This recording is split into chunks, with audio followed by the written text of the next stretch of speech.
Hello, everybody. It is me, Taylor White, talking. Just before the podcast starts, I would love to remind everybody that I will be doing a live podcast at the show on Thursday, March 16th from 2:15 to 3:15 in the community zone. And if you're asking yourself who is going to be this amazing guest, it is Dana Woosthoff, who is actually the show director for CONEXPO-CON, and she will be sitting down and having a conversation about what it takes to put on a show like ConExpo. And to be totally honest with you guys, I reached out. I'm like, I want to talk to somebody that has, such a big hand in making everything happen. And that is what's going to be going on. And I cannot wait to sit down with Dana and talk about everything ConExpo, talk about previous, and even maybe tease something about the future. Obviously, that will be posted on YouTube and everything later on, but stop by the community zone March 16th from 2:15 to 3:15. I will be there. Dana will be there. Live show. Now let's get into this podcast with DC Excavation. Dane, brought to you by our good friends over at Komatsu.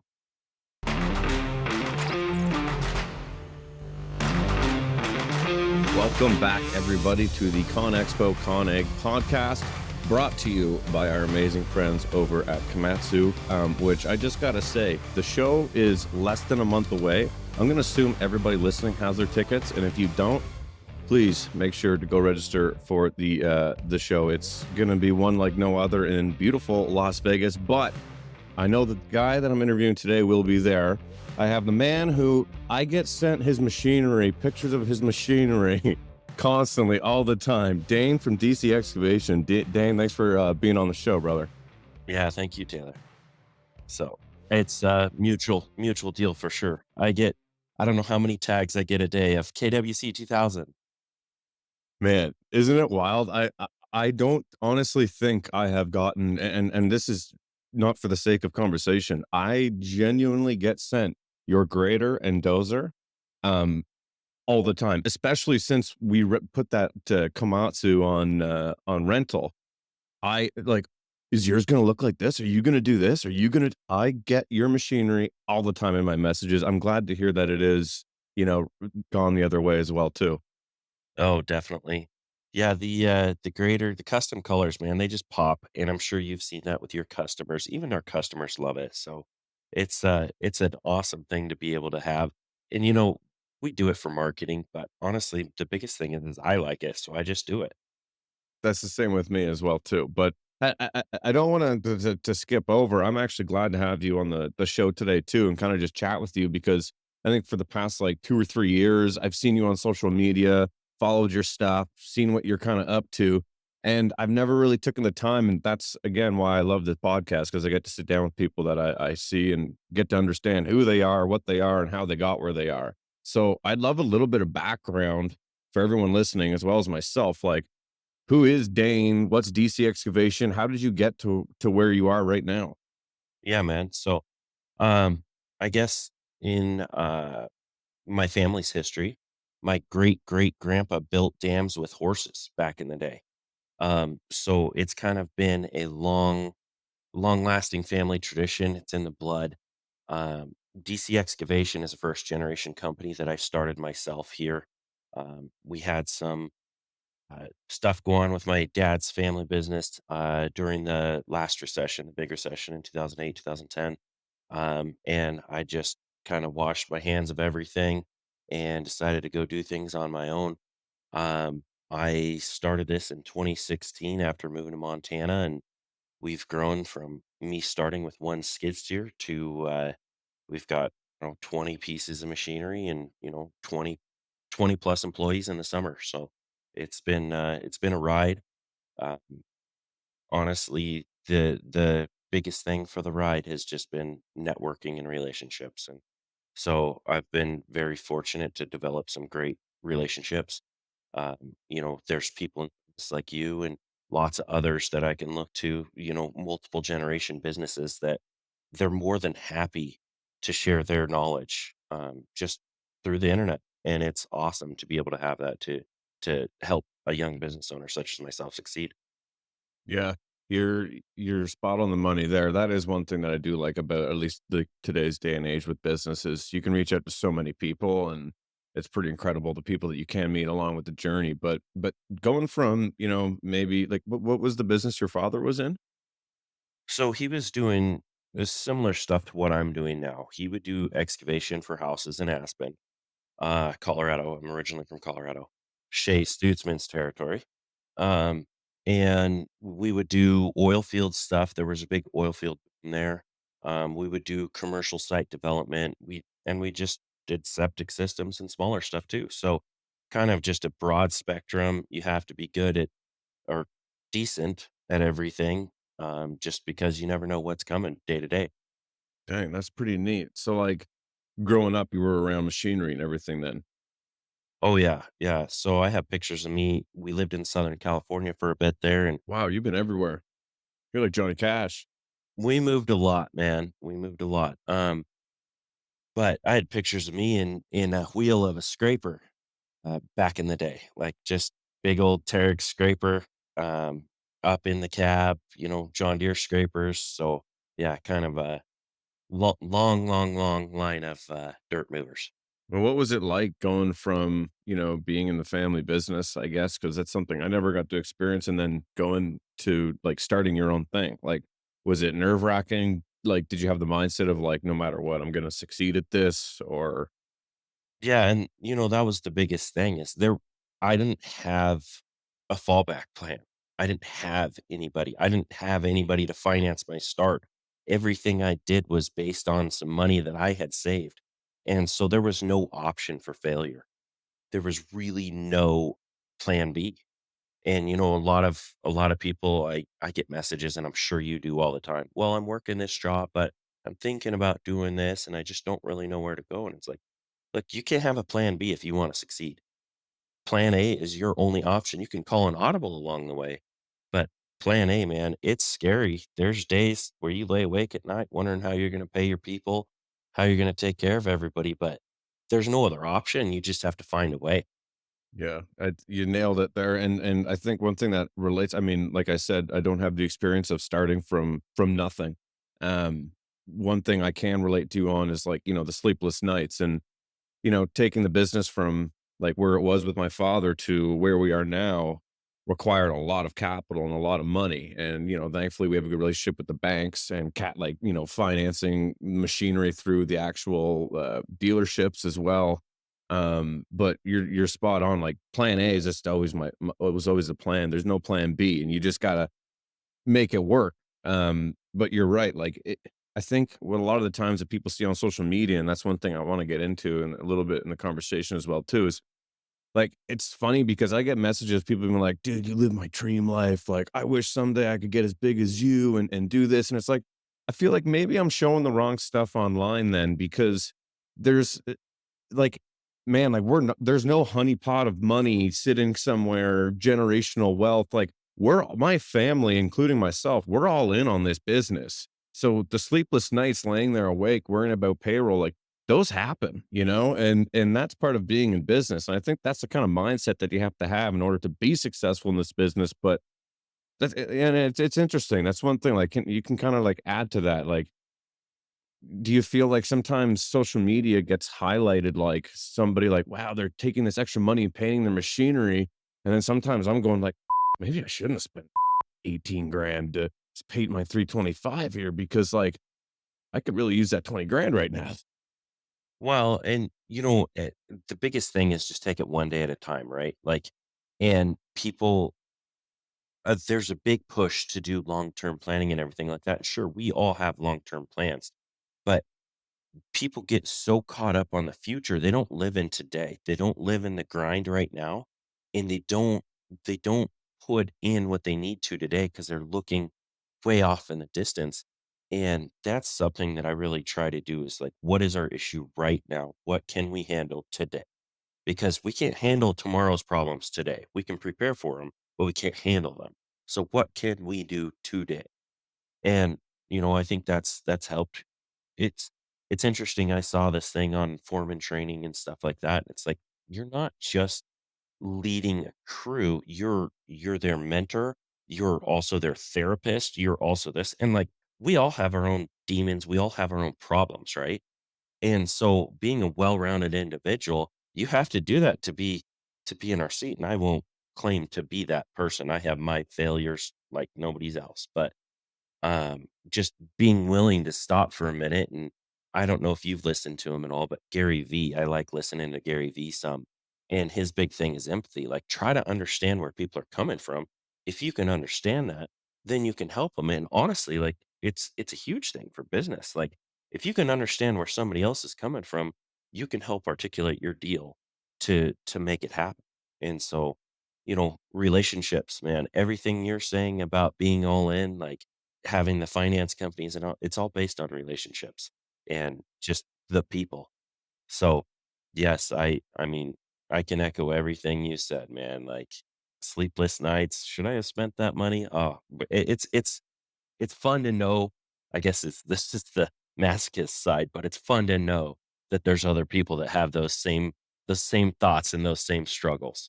Yeah, 100%, but I think it just takes, like, actually talking about that and, like, saying, like, "Oh, like, there's been so many conversations that I've had with business owners, and they said something, I'm like, "Oh, like, okay, like, you think like that sometimes too. Okay, like, that's interesting." But for me, it's like, kinda like what we were saying, like, there is just no other like, I know that I'll be successful no matter what I do just based on, like, work ethic and drive, because, like, you could have all the talent in the world and, all these, degrees and gone to college and university and you have all these, things in front of your name before your title.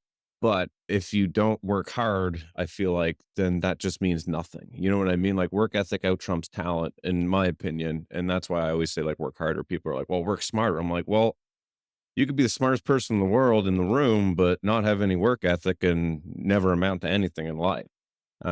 So I think that that's what's really important too, is having that drive to be a business owner and to be that leader and to want to be in that position. Well, and there's sacrifices associated with it, right? Like, how many family events or fun times with your buds, like, you can't go out for a rip if you're working, right? And so, like, honestly, how many times have you missed those events? Like, I don't know about you, but for me, when I was starting up, man, people didn't see me. I was on the job or sleeping. I would go to church Sunday morning, then go right back to work. And it's like there was no option. You're talking about a guy starting a dirt company with a skid steer. Like, there's no option. Yeah, no, you're 100% right. What was what was your thought process? Like what I know mine, but what was yours with the black machinery? You know, I saw some a little bit before. I wasn't super busy on social media before ConExpo in 2017.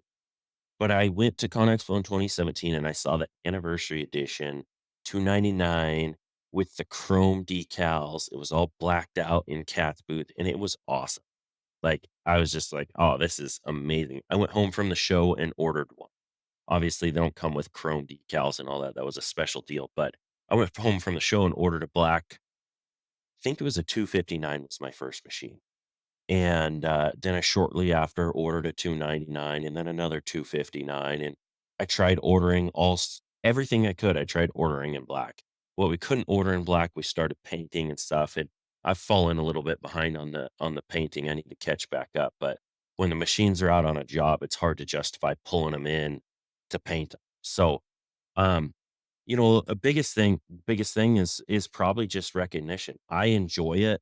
It's cool for me. I think it's unique. Uh, and I hope my customers have kind of the same mindset. But, you can drive by a job site in town and see it and you're like, "Oh, well, that's one of our jobs. We know that's our job." So, is that the same thing that you do too? Yeah, 100%. I mean, to be 100% honest, like, I remember I drew it on a whiteboard, like, probably 4 years ago, and I was like, "This is what I want our excavators and dump trucks to look like." And now they all look like that, and I thought based like, honestly, purely on, like, this would be cool. And I feel like everything else fell into place, and that's how I find a lot of stuff about, like, business and social media. I'm like, "Oh, I guess this is why I was doing it." It was kinda like, "Oh, wow, like, more people wanna run this excavator, like, because it's black and it looks cool versus the next guy that has a construction company that just has the same one, but it's still yellow? Okay, that's interesting. Well, maybe we should try," you know what I mean? And then it falls into, Okay, well, I guess we do it for multiple different reasons, but it started out, I was like, yeah, like this would just be cool. Well, and it definitely, like you said, it definitely attracts talent. When people see that you take care of your gear, number 1, and that you invest in your gear, number 2, man, like, there's so many guys they don't really care. They'll go buy them a bottom of the line machine that's got 10,000 hours on it and say, "Okay, go dig this foundation." Well, you and I both have tilt rotators, but they have, like, tilt buckets even though it's a standard bucket because the bushings are so shot, and it's hard to do your job when you got 2 inches of slop in your bucket. So, people see that we invest in technology, they see that we invest in these machines, and that alone makes them wanna come give it a shot. So, it definitely helps with talent acquisition as well. Yeah, and I just saw, that you were looking to hiring on Instagram, and I guess is that an outlet that you find, like, you can find a lot of workers in your area on? Yeah, we get them from all over the country. I hired a guy from Canada, actually. I got a guy from, Regina that we did all the paperwork for, got him in here. The paperwork process is pretty intense, to get somebody in here, but, um, we hiring for anywhere out of the States unless somebody has a green card right now. But, yeah, man, like, we draw people from all over the country. We've got people from the East Coast. We've got people from the West Coast. We've got a guy out of California. Like, it's just through Instagram, they see that you build relationships online and they're like, you know what? I want to come work with you guys. Like, this is what I want to be a part of. So, and I mean, our retention's pretty decent based on that because if they're seeing that and they want to be a part of this, it's a lot easier. You and I both know it's a lot easier to keep people and keep people happy if they want to be there. Yeah, I was gonna actually, I was gonna ask about that, like, what's your turnover like? It's no secret we struggle with a little bit of that too, but like our core group, we've had we're happy to keep guys multiple years. Sometimes they're here for just a season, sometimes they're here for part of a season, but we've got a crew now that's been here multiple years and it's great, man. It kind of starts getting that core, and that's also part of the new business struggle. We just started in 2016, man. So we're developing systems. We're getting we've got 401k, we've got insurance, we've got all that stuff now. And before that was a big deal breaker for us, not having the 401k, not having the investments, not having the insurance because these good guys want insurance. I mean, they just simply do. They expect it. It's a little different story for you guys in Canada because it's all socialized, right? So, but that's something down in the States we really struggle with because there's a lot of small business that they don't provide any sort of insurance at all. Yeah, that's yeah, the whole healthcare thing down there, I don't understand, but yeah, I mean, I know it's a huge deal. Yeah. Yep. Do you, like, when you say, like, do you have a core group of, like, management? Like, what are you running as far as, like, staff? Like, do you have people inside, like, in an office doing estimating? Is that you? How big's your crew, and what are you running? We just leased a new office this last fall, Congrats. winter. Thanks, man. Yeah. So we've got two main PMs. They do estimating and PM work, and then we've got a full time modeler and takeoff guy. So we run ag tech in Trimble Business Center and a little bit of Bluebeam for the simple stuff, but he runs those programs and just does estimates and cranks them out, builds our models for our machines. We're using Trimble Works OS to where we can take it from the computer, ship it straight to the machine, and the guys don't have to plug it in with jump drives anymore. So we essentially have three to five people in the office at all times. So, and then that leaves us 6 to 15 guys in the field, just depending on the season and what we have for employees. It's Wow, that's really that yeah, I mean, that's a pretty I mean, starting in 2016, I mean, that's a big business. Like, what's been your most success, I think, like, growing so quickly? I mean, is it just, kind of the construction boom, the last kind of 3 that helped you explode, or, like, is there one thing in particular? Yeah, the construction booms definitely help. Our region helps a lot. So I'm in the Bozeman area. We have Big Sky Mountain, right? 45 minutes down the road. So big ski area. We've done some pretty large houses up in Big Sky, lots of over excavation, restabilization. Um, we've done quite a few commercial developments here in town. So that's been a really big part.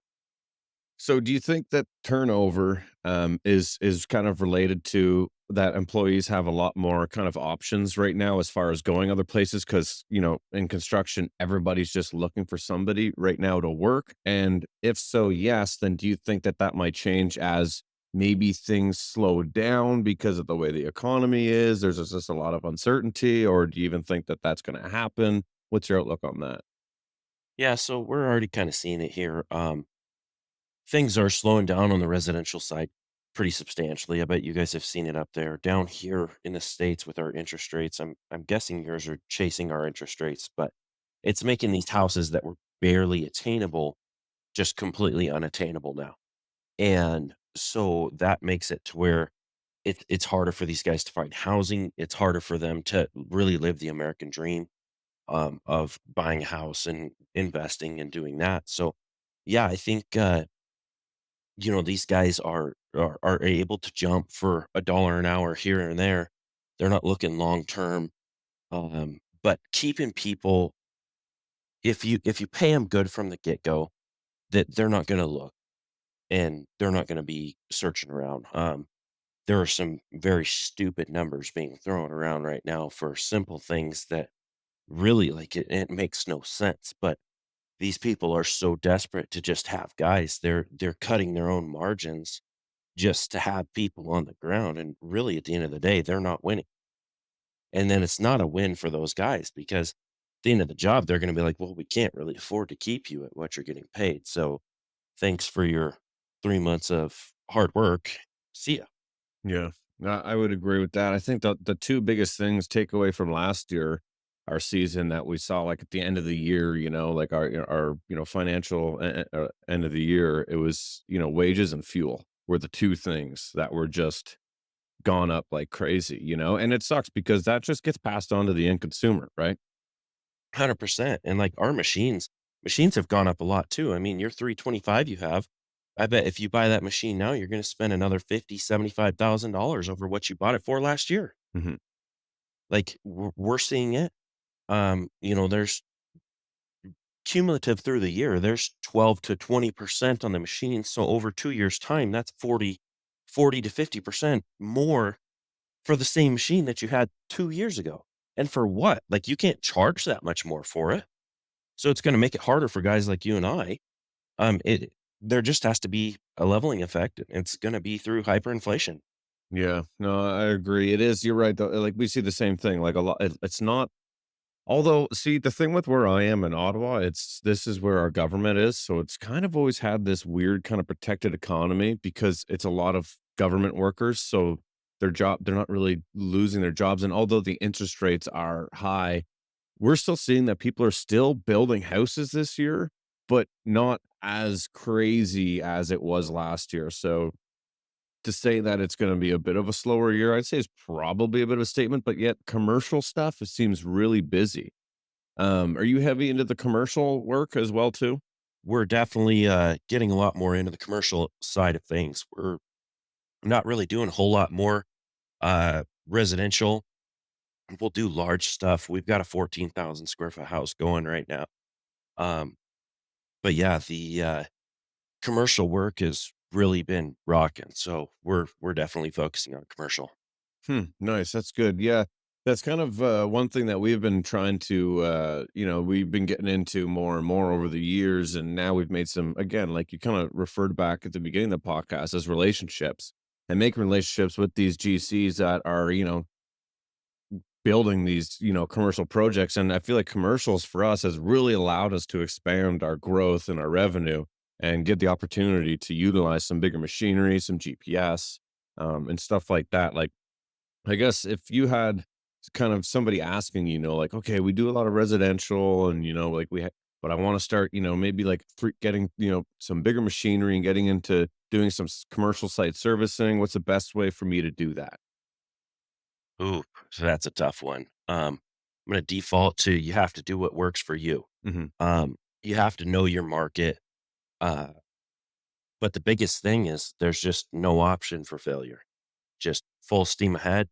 You know, a lot of the transition between, residential and commercial, the biggest changes for me that I've seen, is the pay schedule.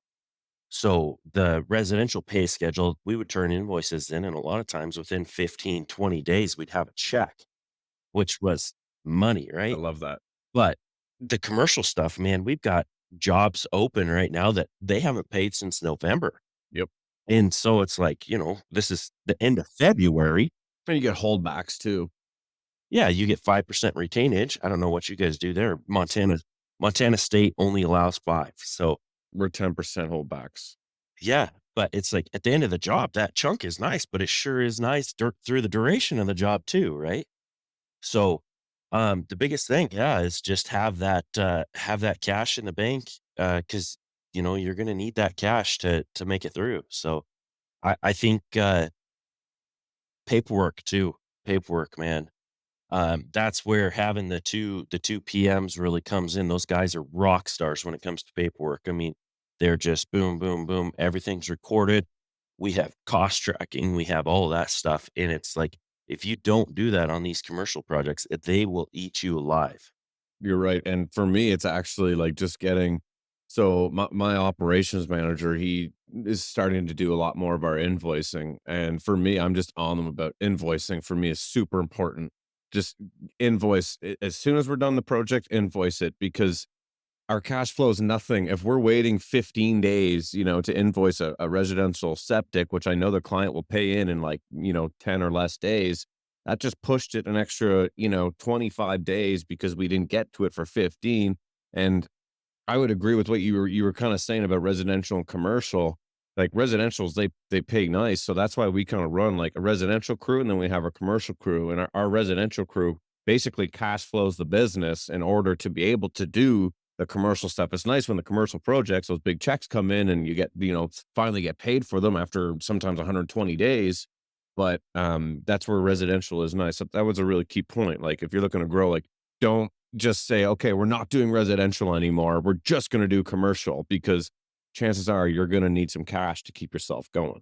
Yep. And it's okay to be selective. I mean, I think everybody should be selective in the projects they take because, like it doesn't make sense for my crews to go out and dig a small house. Like it just doesn't make sense. We have way too much overhead. It just doesn't make sense. But it also doesn't make sense for guys that are geared and suited just for that to go out and put in a bunch of underground and do all this because they don't have what it takes to do that. So it's just um I guess a big thing is to know your lane and stick in it and own that lane. And if you want to change lanes, be prepared to change lanes, right? Like when we're going through driver's ed, they always teach you the steps of changing a lane. And I'm probably gonna screw it all up here, but you turn your blinker on, you look like and then you double check and then you can go. Like there's certain steps associated with moving. And as long as people follow those steps, like there's been tons of contractors that have started as nothing and now they're huge. Like there's a guy here, Dennis Washington. He owns Washington companies. He owns stuff all over the world. And he owns the Komatsu dealer here. He owns copper mines here. He owns like all sorts of stuff. He started with a bulldozer back in the 60s. Like Wow. so so, like, one guy can create billions. Like, I was in Cabo, and there's this massive yacht out there. It's got a helicopter. It's got all this it's one of Dennis Washington's 2 massive yachts that he's got just parked there. And it's like, okay, so one guy can do it. One guy can't. That is the dream. Uh, does everybody do it? Absolutely not. Can anybody do it? Sure. You put the work ethic in, you keep at it. And a lot of it is time, time and chance, like having the right opportunity. Like I, I'm not gonna lie, that's a huge thing. You got to have the opportunity to succeed. Yeah. But if you aren't willing to put in the work to do it, it's just not gonna happen. But the transition, like you're talking about, sorry to get so far off here, but the transition, No, I love it. if you want to do it and you hurt so bad that you want to grow, and there's no other option to you, by all means do it. Just make sure you protect yourself along the way. It's exactly kind of what we ran into as well too. But I like your point about opportunity. And, for me, my opportunity was growing up in a family where my father had a, successful construction business, 3 guys working for him, an excavator and a dump truck. And you're 100% right, and that's, kind of the only now I just, you ignore everybody online that, just wants to rip on you, but that's my favorite thing, if I get face to face with somebody and say, "Okay, I had this opportunity in front of me," and, I bet you a lot of people would mess up the opportunity to take a company from A and bring it to B and continue to run that business kind of successfully and build out a team and all this stuff, so you're right, like, opportunity is nothing without actually putting in the work for it as well too. Right. So, like, I just saw something that you had posted about as a kid growing up watching the snowplows plowing the airport. Now you have the contract to do it. What happened there? That honestly was exactly what you said, is it's a relationship. I mean, I think if one people could take away from this podcast, it would be the word relationship. But you're right. I grew up my entire life driving past our local airport, CYRP, being like, "Wow, like one day I'd love to see like Ken White Construction, like plowing that." And dad would always be like, like, "Oh, geez, like imagine that day, My dad is my dad has, created businesses and he's very successful, but he never had that, I guess, the mindset of like, going bigger and where that's kind of my vision. Maybe that's my privilege of being like, we're gonna go here, but he was more conservative because it was like, well, like I've been through some bad friggin' times. But so then, we ended up doing a bunch of work for the people that own the airport, and then the tender came out for quote this or came out to tender for the to plow it, and we submitted a price. Price was good, and, we geared up with some machinery, and, I put the crew together, and now we plow an airport. And, like, it's purely based on a relationship, but also, putting in the time for it because it's not something where, when they're plowing the yard or they're plowing our storage, we have guys that have done that for a while. For me, it's a lot of like, okay, well, I'm the one getting up at 3 a.m., meeting all the guys out there, making sure it's ready to go. So I think it's important too to not, understand that it takes a lot of work to actually continue on and make something successful of like plowing an airport. Well, the opportunity is just the first step of that. The follow through has to come, and a lot of times the ball gets dropped in the follow through. And we've had jobs that I have not been proud of, man, in our growing. Oh, we've had some that just make me cringe. Same. But you can't expect every job to go perfectly, and we always do what we can to make it right. And, I've paid to do jobs. We relayed sewer on a job 3 times this year, and, like, I'm not proud to say that, but I'm proud to say that we got it done and that we did it right. And sure, we didn't make any money on it, but we learned a lot. We definitely learned a lot, and it's done properly. And so at the end of the day, like part of this growing and not having that collective knowledge, we're a young company, man. Not having that collective knowledge from these old guys, like we've got it now, but it cost us. That's super impressive that you admit that. And to be honest with you, that makes me like, would make me trust you more in the hands of having a big project for me because that says a lot about the type of man that you are. You're like, "Hey, no, like, we messed up and we're gonna fix this, we're gonna do it right because at the end of the day, I'm a man and I have my word, and without my word, I'm nothing." Well, and I learned early on, it never pays to just not fully disclose, "Hey, we're having XYZ for problems." Like, we're looking for solutions, and then just the biggest thing is keep the GCs in, keep them in constant contact and just say, "Hey, this is where we're at." Keep them apprised of the situation, and a lot of times they're like, "Wow, your guys' communication's crazy." Like, we've never had this. Like, we've had people try to fleece us before, and it's like, what do I gain by fleecing them? Because at the end of the day, my name's on that project. DCX is all over that project. Like, we can't not do it right. Yeah, it's that short-sighted thinking though, right, that we were talking about. It's a short-sighted thinking of like, I could, screw over this GC and I could, maybe make an extra 120, $150,000 on this project because I'm not gonna tell them that that kinda went sideways. But instead, you need to think long term and go, well, this GC is probably going to have 2 or 3 more projects like this next year. Might be a slower year. I'm going to build this relationship with them so I know I get those and just continue on, right? But people think short sighted and that money overcomes them and they go, oh, I could make some quick money right now. Yep. Yeah, and that's something that everybody has to get past. Like, sometimes a relationship is worth more than the $10,000 in profit you're gonna make that week. Like, a relationship will always win in the long run. Because what happens if things completely come to a halt and this guy's the only guy that has a job, but you screwed him over? It's not gonna go well. It's not gonna go well.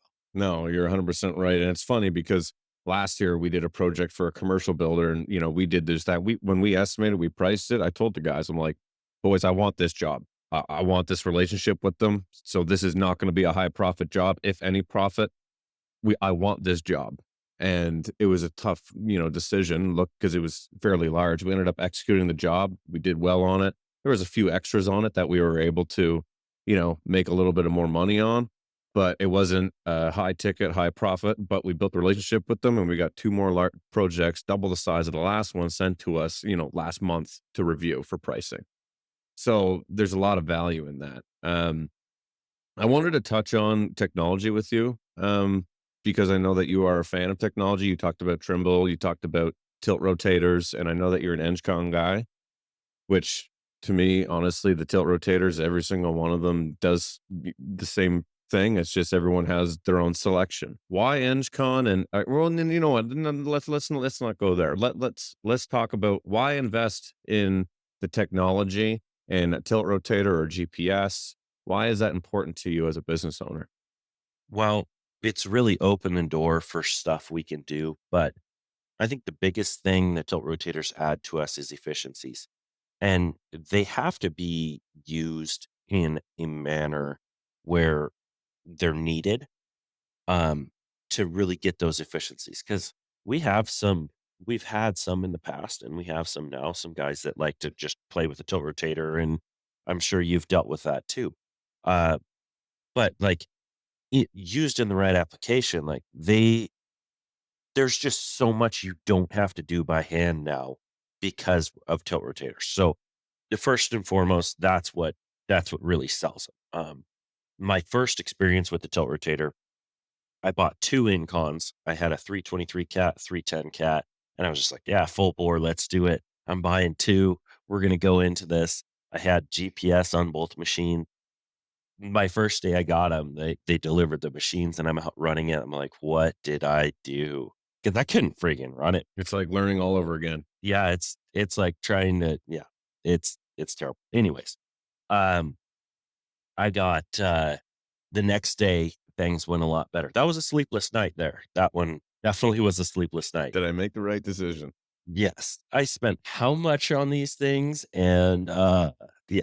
So, um, but after a week, I just started seeing, like, huge gains, like, "Wow, I can go and do this now because 'cause I'm starting to get the hang of it." So that was a big thing for us. You pair the technology with it. I don't know if you've done any stream bank stuff or cut in major slopes or anything. I guess I don't really know what the terrain is there in Ontario, but, like, for us, when we put a 3D model in with Trimble, we have auto tilt, which is huge because you can tank it and it'll roll your bucket. It'll just curl it while you're dragging it in. So it'll actually tilt to meet the curvature of the earth. And so, like, if you're rolling a slope from, say, a 4 to 1 to a 2 to 1 to make it steeper, it'll just automatically match that, and it makes a perfect buttery smooth cut. And so the technology really pairs great with the Incon because it makes your job as an operator and the fatigue that you feel at the end of the day so much less because you can just trust the machine. And then when you're done with that cut, you can go back through and just spot check it with your bucket. You can look at your design elevation, see exactly where your bucket's at, and then you're done. But that goes back to the model. So it's only as good as the model is. So that goes into why we have our own in-house modeler, because there's certain things we do on our models that other people don't. And so the technology bubble, it's like it's an infinity bubble, right? Like it can just go. I had the opportunity to go to CES and just looking at the, technology at CES this year, man, That looks so cool. it was cool. The market that we would be interested in is quite small, there, but it's growing like crazy. John May, the CEO of John Deere, did the keynote. Him and Jamie Hindeman and a couple others did it, and I honestly like it. It was huge. It was really huge to be there. I went on my own accord. It was one of those things that I didn't have anybody take me. I decided I was going to go. Um, and we've got a partner in our John Deere dealer here that's really big in technology, and he helped me out some. But the just what the tech forward thinking of John Deere is like, I love it. Everything is going to technology, and we're seeing that across the board with manufacturers, right? Like, but there's this big idea that you know everything is going the tech way. The I'm sure you get it too, um, on your comments sections of people saying, "Oh, well, you're taking away jobs from so and so and so and so." But it's like there's nobody to fill those jobs. So I'm not taking a job away from 'em if they don't fill those jobs. So we have, as business owners, we have to find ways to get the work done without those people to fill those jobs. And we can sort of bridge that gap with technology, tilt rotators help, and everything along the way. Yeah, it's pretty interesting. I mean, that those 2 go hand in hand, would you say? Like a tilt rotator and GPS? Yeah, 100%. So I had the chance to go to Sweden, and, they've been using tilt rotators in Sweden for 20 years, Yeah. right? Oh, I know. Longer than 20 years, 30 years. We saw an older Volvo excavator. It looked pretty nice. It had 14,000 hours on it. Tilt rotator, been on it since new, never been rebuilt. Thing looked amazing. Um, they run machines differently than we do, though. Most of their machines aren't idled up all the way, and it's just a slow, measured pace, and they're easier on the machines. They're digging in solid rock, and they hold up great, but it's just the operator that's pushing buttons. But this technology is sustainable, right? Like, if it can be around for 30 years and keep working just fine, I think we're golden. Yeah, I think for me, it was honestly, like, so much like just the attachments that you can put onto them, whether it be grapples or grade beams, rollers, packers, I mean, anything, you name it. It's just crazy the stuff that you can put onto it, and it's kind of like whenever we saw it, I'm like, "Well, this is something I wish I had, 5 years ago. This would be really cool. I'd be so further ahead." We host those InCon demo days, we usually do 2 a year, and, you know, I didn't think that in little old Montana we barely have 1,000,000 people in the state, right? Like, I didn't think that there would be a new crowd every time, but there is. We have a new crowd, and there's the same few guys that show up to everyone, which is awesome. But there's almost a new crowd every time, people just getting interested in them, just seeing the benefits, and we've had a couple guys show up to him and be like, "Man, I cannot believe I didn't have one of these years ago," because it has been a life changer. Like, you can reduce your workload on your labor, or you can even go without labor. You can eliminate machines. Like, they're they're awesome. Well, that's one thing that I'm definitely looking forward to, seeing at this year's ConExpo as well too, the technology and honestly just meeting everybody as well too is gonna be a good time, but are you gonna be there in a couple weeks? This podcast comes out March, a couple of weeks from now, so it's a couple weeks, we can say. Yep, I'll be there. I'm gonna be splitting some time between the Incon booth and the John Deere booth. I'm actually, this is kind of news, but I'm going to have a machine at the show. So you'll be able to swing by and run a machine at the Incon booth that says DC Excavation on Oh, I'm gonna run that thing so hard. it. I'm pretty sure a lot of people are gonna be like, "Yeah, I'm gonna have some fun in this one." But it's a really cool thing because you can show up, you never had any experience on a tilt rotator, you can hop in the seat. Oh, that's cool, man. I'll be there some. I know a lot of the Incon guys will be around. A lot of the Incon influencers will be around. So yeah, encourage everybody to swing by, check that out, and Yeah, so I'll be jumping between there and John Deere, maybe pop over to Trimble and Ag Tech some and check those guys out. But yeah, I'm with you, man. We have the machines. I want to see the technology now. We have a lot of the technology on our machines. What can we add to our machines, to our office to make us more efficient? That's a huge thing for me to see at ConExpo as well. So I'm definitely pumped about that.